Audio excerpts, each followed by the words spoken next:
Olá, sejam bem-vindos a mais um encontro da nossa Escola de Oração Santa Teresa d'Ávila. Vamos então rezar pedindo a Deus as graças necessárias para tirarmos o maior proveito possível deste encontro. Amém? Em nome do Pai, e do Filho e do Espírito Santo. Amém. Vinde, Espírito Santo, e enchei os corações dos vossos fiéis, e acendei neles o fogo do vosso amor. Enviai o vosso Espírito, e tudo será criado, e renovareis a face da terra. Oremos. Ó Deus, que instruístes os corações dos vossos fiéis, com a luz do Espírito Santo, fazei que apreciemos retamente todas as coisas, a sua consolação. Por Cristo Senhor nosso. Amém.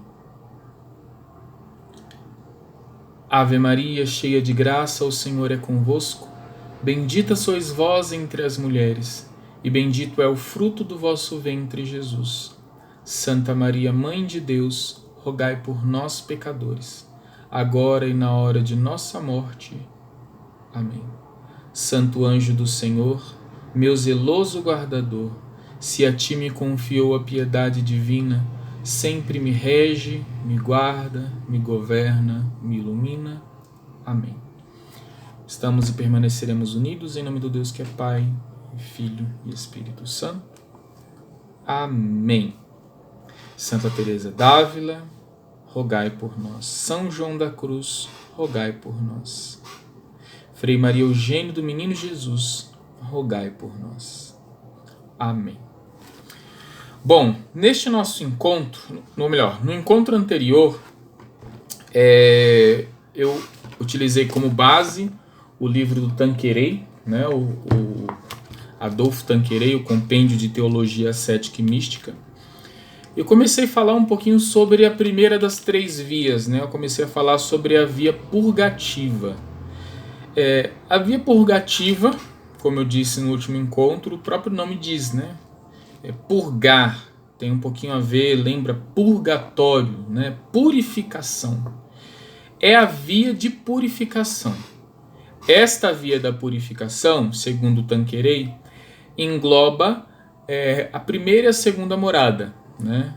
Eu falei um pouquinho daquilo que das características essenciais de quem se encontra na primeira e na segunda morada. Amém? Na via purgativa. Quais foram essas características que eu falei no nosso último encontro? Viver habitualmente em estado de graça, né?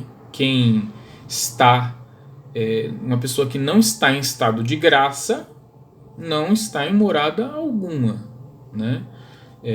A própria Santa Teresa diz que é como aquelas pessoas que andam em volta do castelo, mas não entram nele, né? Para quem tem o livro do Adolfo Tanqueray, né, o Compêndio de Teologia Ascética e Mística, é o número 636, ok? Vivem habitualmente em estado de graça, têm um certo desejo de perfeição, né, ou de progresso, né, lembrando que perfeição é santidade.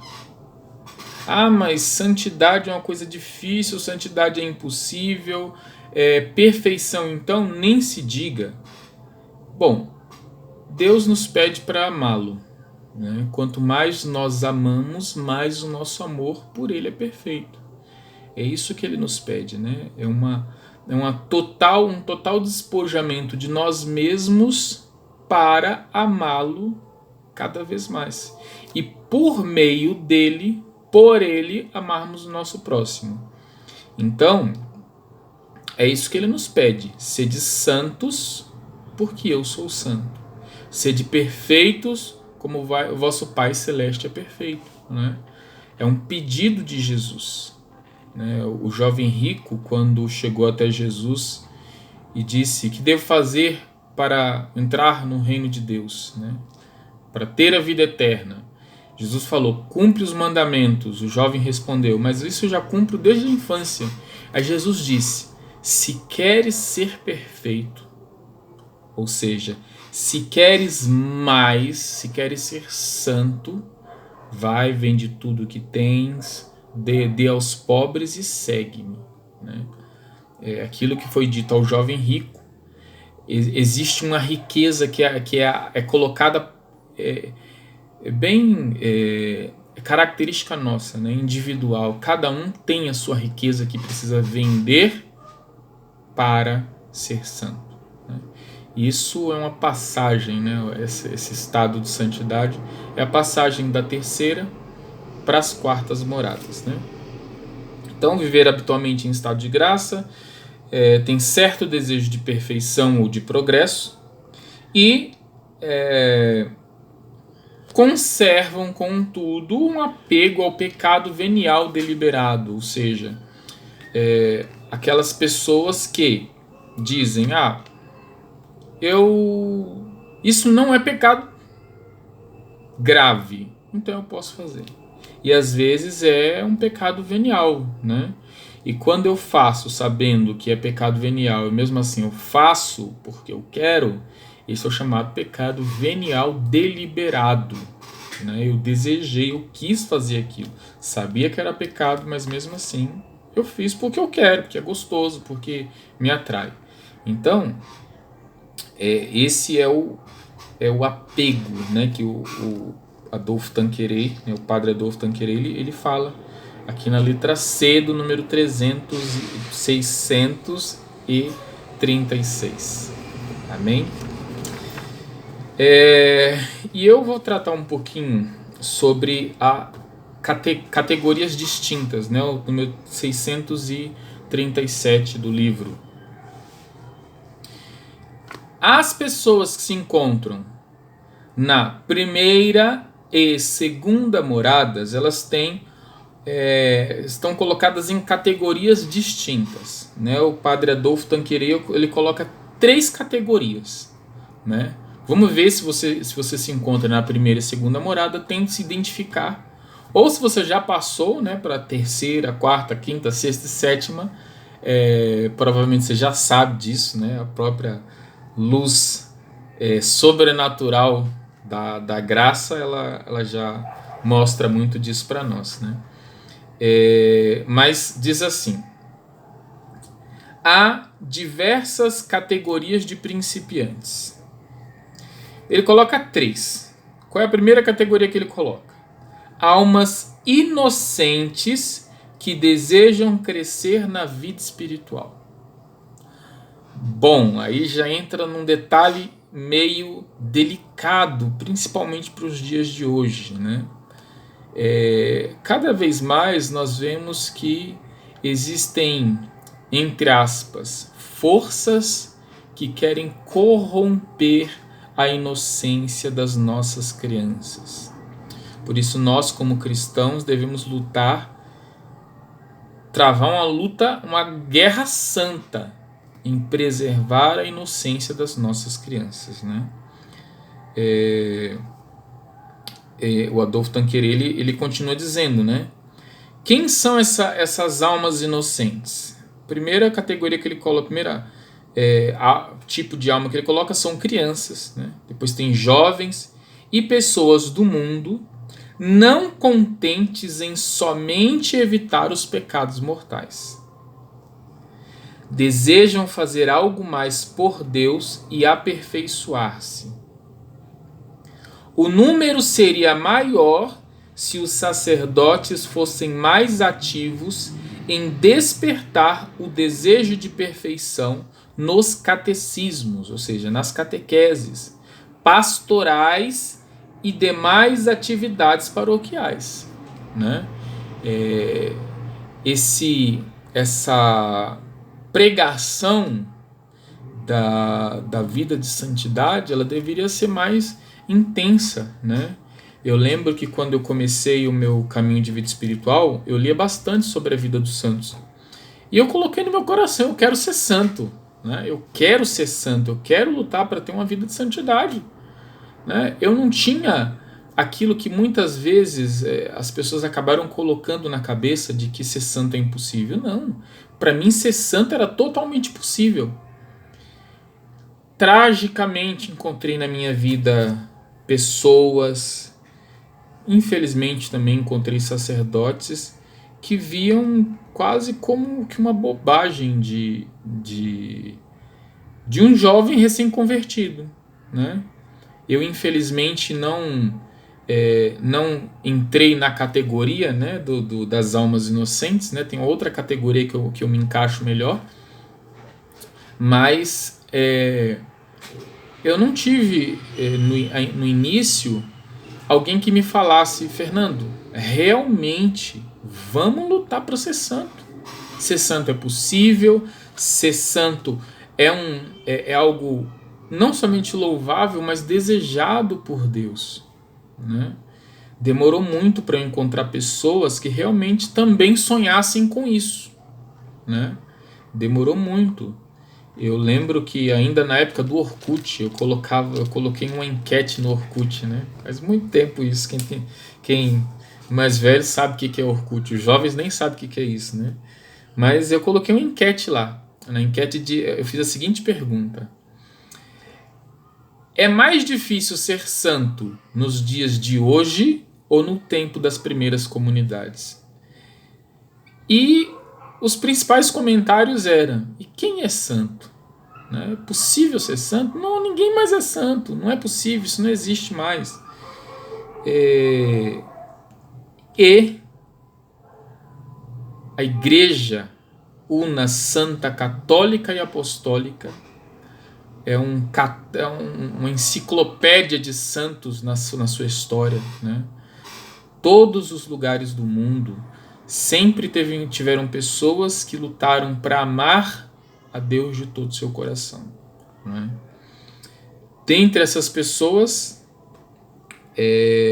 nós temos os nomes das pessoas conhecidas, né? Eu tenho aqui, ó, bem aqui, né, no vídeo, a imagem de Santo Agostinho, né? Um grande amigo me presenteou. Santo Agostinho, um santo sanguíneo, né?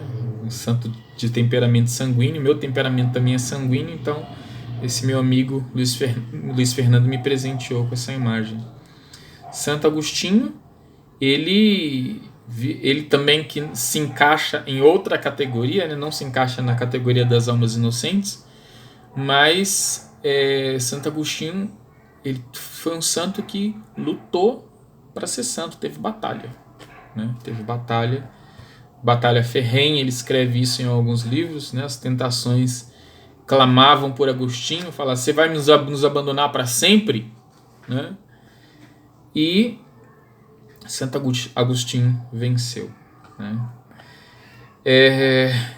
Então, padres, se tem padre que me ouve, e não tem uma pregação mais intensa, mais constante sobre a vida de perfeição, a vida de santidade, faça essa experiência, né? Muitos jovens anseiam por uma palavra mais sólida, né? Por um alimento mais sólido, mais profundo, né? A pregação querigmática, ela é extremamente necessária, né? A próxima categoria, ela necessita muito da pregação querigmática, né? Do primeiro anúncio, do converta-se, do vem para viver a vida da graça, né? Viva em comunidade, renuncie a sua vida de pecado, aceite Jesus Salvador, né? Mas existem almas que necessitam mais profundamente dessa segunda pregação, né? Desse aprofundamento na vida de santidade. E essa segunda categoria que o Padre Adolfo Tanqueray coloca é os convertidos, né? Aí eu me encontro, aí Santo Agostinho também se encontra. Eu acredito que muitos de vocês que me ouvem, que me assistem, também se encontram nessa categoria, né? Que diz assim: os convertidos que, depois de terem pecado gravemente, retornam de coração sincero para Deus, para afastar-se do abismo com mais eficácia, querem ir adiante nas sendas da perfeição. Ou seja, são pessoas que tragicamente pecaram gravemente, né? As almas inocentes, como diz Adolfo Tanqueray, são aqueles que não pecaram gravemente ainda, né? Ou, com a graça de Deus, nunca pecarão gravemente, né? Muitos santos na história da igreja viveram nesta categoria das almas inocentes. Santa Teresinha do Menino Jesus nunca cometeu um pecado grave. Santa Teresa d'Ávila nunca cometeu um pecado grave. Mesmo nos escritos dela, ela frequentemente se denominar ruim, se denominar pecadora, né? Mas ela dizia a respeito dos pecados veniais. E pecado venial, os santos eles viam o terror de um pecado venial. Um santo preferia... Teve santo, eu não lembro quem foi o santo que disse, né? Ou a santa que falou: eu prefiro morrer do que cometer um pecado venial, né? Então, é isso. São santos que viveram na categoria das almas inocentes. Teve santos que viveram na categoria dos convertidos, né? Pessoas que pecaram gravemente na vida e se converteram, voltaram para Deus de todo o seu coração, né? Se você na sua vida cometeu um pecado grave, você pode ser santo. Você pode se encaixar nessa categoria das almas convertidas, das almas que mesmo cometendo pecado grave, mesmo aqueles que cometeram pecado grave, se convertem de todo o seu coração a Deus. Não existe pecado que Deus não possa perdoar. Não existe. Aí alguém pode falar: mas e a blasfêmia contra o Espírito Santo? A blasfêmia contra o Espírito Santo, segundo o Catecismo da Igreja Católica, é um pecado que não é que Deus ele é incapaz de perdoar, mas é que você se coloca numa situação que você se incapacita de receber o perdão de Deus. Como, por exemplo, você diz: não, eu não aceito, eu não quero, Deus, ou Deus não é capaz de me perdoar. Você está se colocando numa situação em que você está se fechando para a graça misericordiosa de Deus. Portanto, como é que faz para perdoar esse pecado? Você aceitando a misericórdia de Deus, aceitando que Deus é aquele que perdoa, aquele que salva, aquele que ama. Amém? Então, não é uma falha na misericórdia de Deus. Não é uma falha. Somos nós que decidimos se aceitamos ou não o perdão. Então, aceitemos o perdão amoroso de Deus. Amém? Primeira categoria, as almas inocentes que desejam crescer na vida espiritual. Segunda, os convertidos que, depois de terem pecado gravemente, retornam de coração sincero para Deus. Também nesse caso, podemos dizer que o número seria muito maior se os confessores cuidassem de relembrar aos penitentes que, para não voltar atrás, deve-se avançar, e que o único meio eficaz para evitar o pecado mortal é tender à perfeição. Ou seja, quer evitar o pecado mortal? Queira ser perfeito, queira ser santo, lute para ser santo. A vida espiritual é como se fosse uma escada rolante. Você está subindo. Você parou? Não é que você está parado no mesmo lugar, você está descendo. Então, para você continuar, o que o Adolfo Tanqueray está querendo dizer é o seguinte: para você não voltar a cometer o pecado mortal, você tem que continuar subindo. Se você parar ou subir devagarinho, você vai descer. Você tem que lutar para conseguir viver em estado de graça. Aquilo que eu disse em outro encontro. Tem almas que o único jeito de se salvar é lutar para ser santa.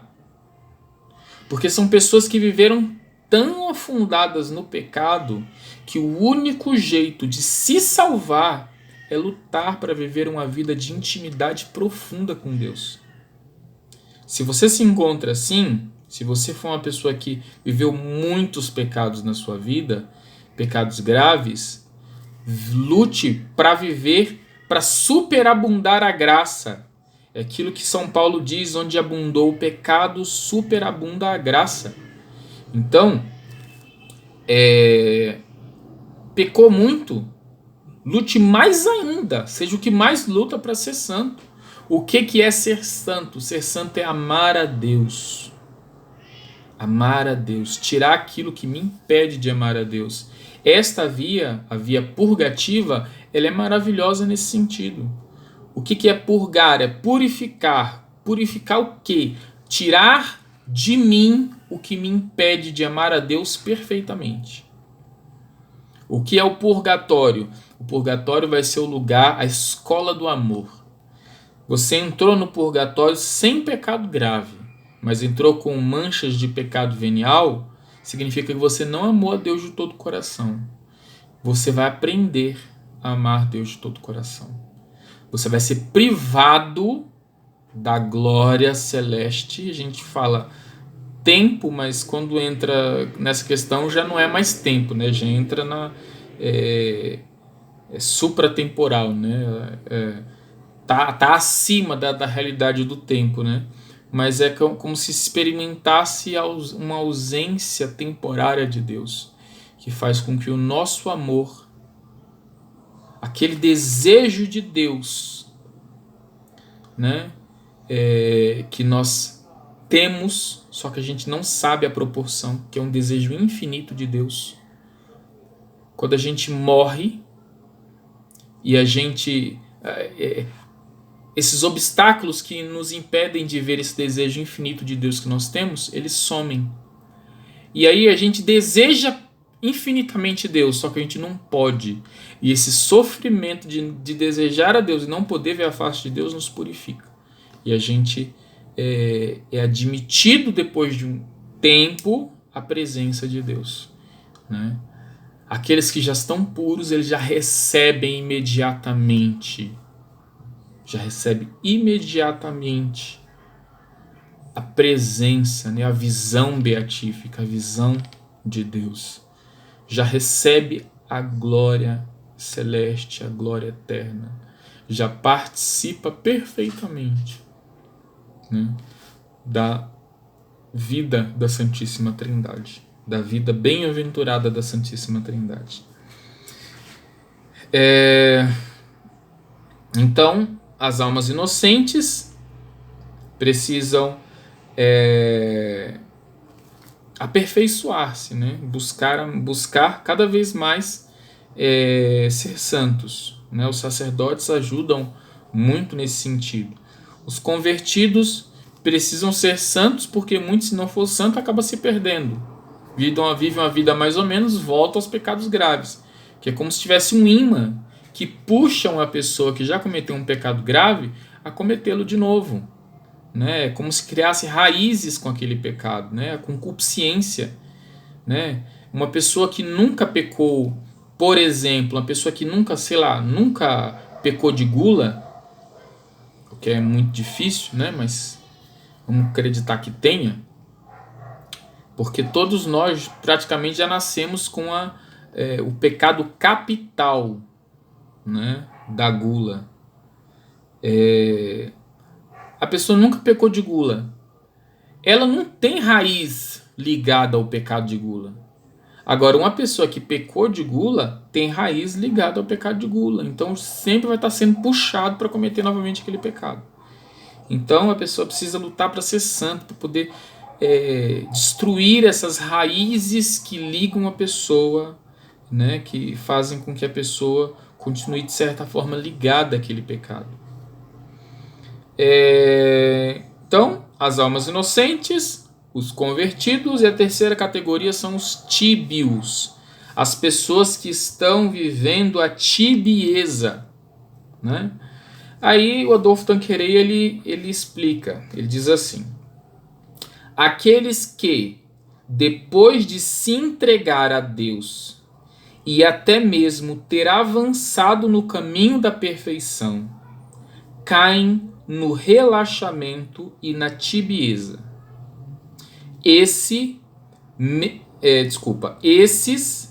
mesmo que em algum momento tenham alcançado a via iluminativa, precisam retornar às práticas austeras da via purgativa e começar novamente a reconstrução do caminho da perfeição.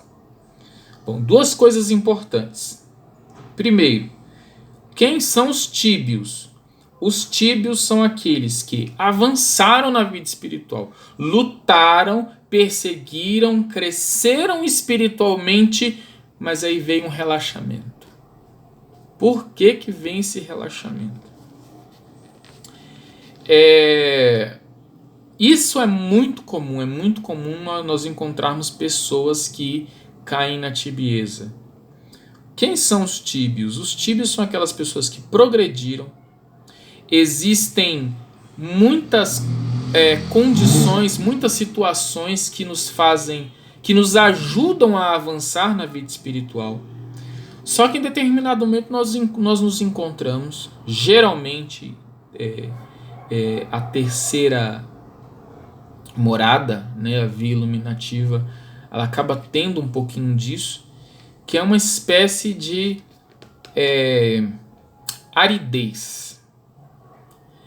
As pessoas que são muito ligadas àquilo que sentem, chegam em determinado momento da vida espiritual que acaba não sentindo mais nada.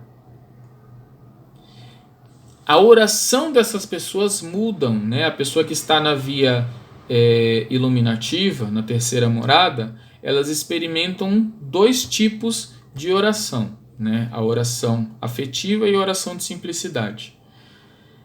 A oração afetiva e a oração de simplicidade são orações mais ligadas com o amor.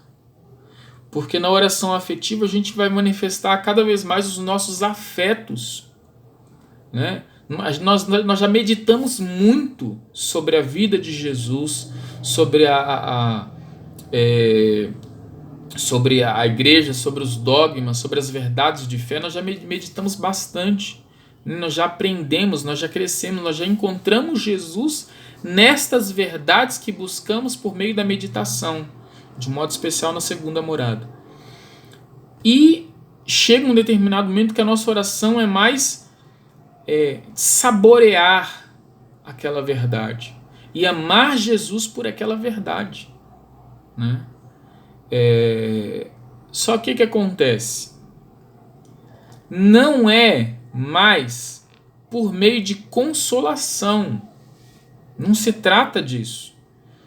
Tem momentos em que a gente vai rezar e nós somos inundados pela consolação, né? Deus vem e nos toca, a gente sente aquela coisa gostosa, a gente experimenta algo diferente. Só que quando a gente está progredindo na vida espiritual, a gente não tem que continuar rezando porque a gente está sentindo alguma coisa. A gente tem que rezar porque a gente ama aquele que nós buscamos na oração. A terceira morada, ela tem uma graça, né? O Frei Maria Eugênio do Menino Jesus, ele coloca isso no livro Quero Ver a Deus, que as pessoas que estão vivenciando, né? A Santa Teresa, ela coloca a oração na terceira morada, né? A oração afetiva e a oração de simplicidade como recolhimento ativo, né? O Frei Maria Eugênio, ele coloca que tem uma presença de Jesus quase que perceptível no interior da alma. Então a pessoa, ela busca aquele Jesus dentro dela. Então é um recolhimento, a pessoa vai para dentro de si. E se a pessoa está indo para dentro de si, é meio que o oposto daquilo que a gente está acostumado, que é através dos sentidos, aquilo que a gente sente. Os sentidos nos jogam para fora. A oração de recolhimento ativo, ela nos joga para dentro. Jesus ele está dentro de nós. Deus ele está dentro de nós. Então é meio que não combinasse, é como se não combinasse bem os sentidos, né, com a oração de recolhimento ativo. Então o que acontece? A pessoa acaba caindo numa situação meio que complicada, porque ela tem que aprender a rezar de novo, né? Ela tem que aprender a rezar de novo. A oração nunca é a mesma, né? Aquela pessoa que fala, não, eu rezo desse jeito e vou continuar rezando assim sempre. Não é assim que funciona. A nossa oração muda de tempos em tempos. Não é que a gente tem que ficar mudando de método de oração. Não é isso. Não é isso. Mas a nossa oração ela vai pegando características diferentes, né? A oração do Rosário, segundo Luiz Antônio, né, fundador da comunidade Luz da Vida, ele ensina que o Rosário é a oração que nos acompanha em todos esses graus de oração.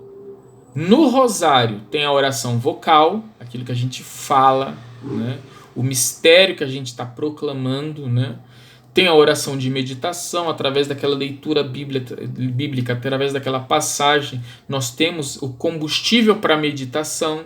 Nós temos, através do Rosário também, a oração afetiva e a oração de simplicidade, né? O Rosário ele pode comportar todos estes graus de oração. Até a oração de simplicidade está na beira para chegar à quarta morada. É terceira ainda, mas está perto de chegar na quarta morada.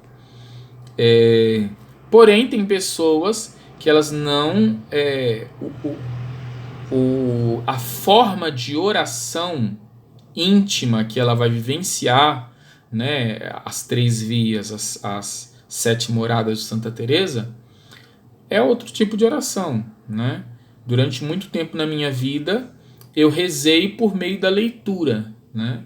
A leitura, por exemplo, do livro do Frei Gabriel de Santa Maria Madalena, né? Um livro Intimidade Divina. É um livro de oração, né? Um livro que você vai ler, separa no determinado ponto daquela oração, você vai meditar aquela passagem, né? Pessoa que está na oração vocal, ela vai rezar aquela oração, que é um livro de oração. Tem 2 textos, né?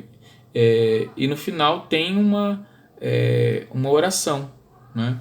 É um texto que tem como base os escritos de Santa Teresa d'Ávila, os escritos de São João da Cruz, Santa Teresinha do Menino Jesus, Santa Elizabeth da Trindade. Tem vários santos carmelitas que eles foram utilizados para compor aquele livro. Então é um livro maravilhoso, maravilhoso, ajuda muito para quem está vivendo em aridez, né? Pessoas que não conseguem rezar sem a ajuda de um livro. Santa Teresa, ela passou muito por isso. Ela não conseguia rezar sem ter um livro por perto. Se você estiver passando por isso, eu particularmente recomendo este livro, Intimidade Divina, né? Ele me ajudou muito e me ajuda ainda. Amém? Então, essa dificuldade essa aridez, faz muitas vezes que pessoas caiam na tibieza, né? Nessa dificuldade, né? Claro que uma coisa que leva à tibieza é, às vezes, o relaxamento aos pecados veniais, né? Quanto mais a pessoa está progredindo, mas quanto mais ela relaxa em relação aos pecados veniais, de modo especial deliberados, ela vai abrir as portas para a tibieza. A tibieza vai entrar no coração dela e vai fazer com que ela não cresça, não evolua espiritualmente.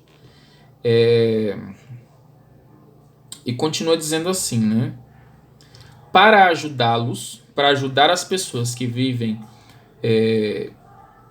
em tibieza, é necessário preveni-los cuidadosamente dos perigos do relaxamento e da tibieza, e ensiná-los a combater as causas que geralmente são negligenciadas ou são negligência ou inconstância, apatia ou falta de energia, né? Negligência, como eu disse, uma das negligências é se negligenciar em relação aos pecados veniais. Inconstância, a pessoa está lá rezando todo dia, no determinado dia ela fala: hoje eu estou cansada, acho que eu não vou rezar hoje não. Né? Ela está negligenciando a oração dela. Né? Ela está sendo inconstante, ela não está tendo aquela regularidade. Né? É claro que a própria Santa Teresa d'Ávila, em determinado momento, no livro Caminho de Perfeição, ela chega a dizer que tem situações que você pode simplesmente mudar o horário da oração ou simplesmente não rezar naquele dia. A própria Santa Teresa diz isso, né? Então, é preciso pedir a Deus sabedoria e a graça para poder fazer o melhor por amor a Ele. Né? Apatia e falta de energia, uma espécie de fraqueza espiritual, é perder uma característica típica de Santa Teresa, né? A determinada determinação, né? Então, os tíbios são aqueles que perderam, né? Deixaram de lado essa determinada determinação. Então, essas características distintas, essas categorias distintas são almas inocentes, os convertidos e os tíbios. Né? Se você se encontra em uma dessas categorias, saiba que provavelmente você está na via purgativa. Né? Uma pessoa em tibieza teria muita dificuldade de ir para a via iluminativa, né? Uma pessoa convertida, ela, claro, vai para a via iluminativa, mas uma pessoa convertida, ela tem que perseverar na conversão dela, né? Perseverando na conversão, na vida de oração, né? A vida de oração, segundo o livro do Tanqueray, nós começamos a falar dela no número 643, né? Daqui a pouco, né? Provavelmente no próximo encontro. O próximo encontro eu falo um pouco sobre aquilo que são as características próprias, né? Da primeira e da segunda morada, né? E depois a gente já entra na questão da oração. Mas de um modo especial, em se tratando de oração e primeira e segunda morada, nós temos o seguinte. Primeira morada, a oração ela é predominantemente vocal, tá? Quando a pessoa ela entra já na meditação, a pessoa está na primeira morada, ela entra na questão da meditação, ela basicamente está pisando no degrau que a levará para a segunda morada, é a meditação. A meditação é a oração característica da segunda morada. Né? Terceira morada, a meditação ela é uma meditação afetiva. Né? A gente medita por meio dos afetos, né? Por meio um diálogo mais amoroso com o Deus que encontramos dentro de nós. Amém? Pois é, então essas três características, essas três categorias, precisamos nos encontrar, né? Saber se nós vivemos nessas condições, né? Para que nós possamos dar os passos necessários para progredir. Quem não tem diretor espiritual, busque um diretor espiritual. O diretor espiritual ele é maravilhoso nesse sentido, né? Almas inocentes, para não perder a inocência, o diretor espiritual ajuda. Os convertidos, para continuar no caminho de conversão, o diretor espiritual ajuda. Os tíbios, para perder a tibieza e viver o progresso espiritual, o diretor espiritual é maravilhoso nesse sentido. Amém? Vamos então rezar uma Ave Maria e agradecer a Deus. Ave Maria, cheia de graça, o Senhor é convosco. Bendita sois vós entre as mulheres, e bendito é o fruto do vosso ventre, Jesus. Santa Maria, Mãe de Deus, rogai por nós, pecadores, agora e na hora de nossa morte. Amém. Em nome do Pai, do Filho e do Espírito Santo. Amém. Perseverem na graça e no amor de Deus. Até nosso próximo encontro. Forte abraço. Se queres, eu quero. Se chama